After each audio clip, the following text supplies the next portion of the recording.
या देवी सर्वभूतेषु शक्तिरूपेण संस्थिता नमस्तस्यै नमस्तस्यै नमो नमः। प्रेम से बोलो शेरा वाली मैया की।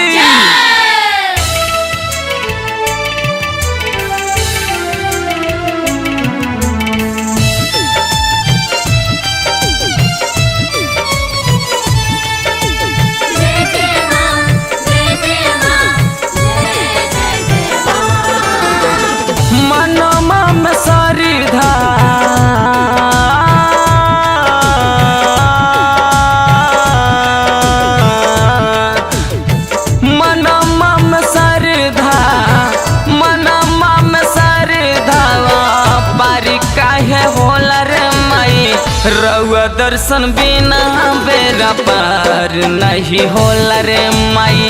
रउआ दर्शन बिना बेरा पार नहीं होला रे माई।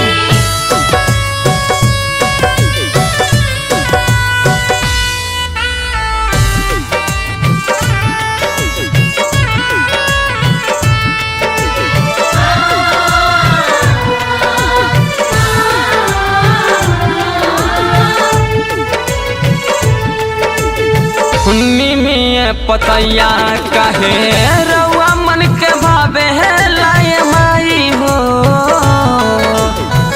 जे जैसा चाहे अर्जी लेके रउआ दर पे आवे माई हो। निमिये पतैया कहे रउआ मन के भावे लाए माई हो,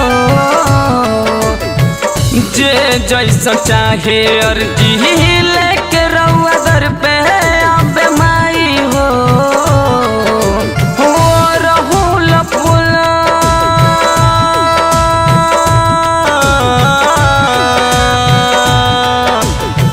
और रहुल फूलावा और रहुल फूलावाई खास काहे होला रे माई। रउआ दर्शन बिना बेरा पार नहीं होला रे माई। रउआ दर्शन बिना बेरा पार नहीं होला रे माई।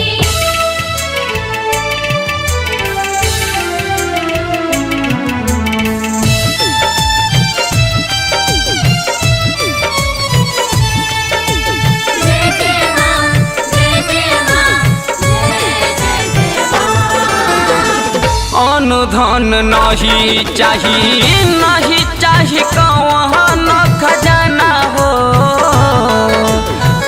कोहले विनोदिए माई तनी एक बार आ जाना हो। अनुधन नहीं चाही कौन खजाना हो, कोहे अवधेश माई तनी एक बार आ जाना हो। दिलवा में ललसा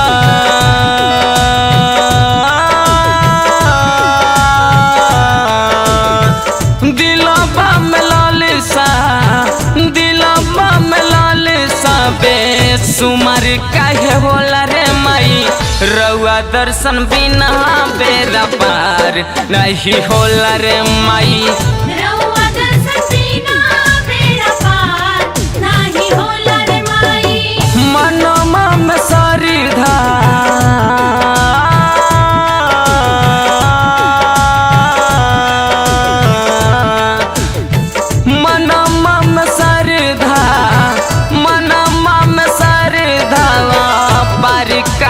होला रे माई। रउआ दर्शन बिना बेरा पार नहीं होला रे माई।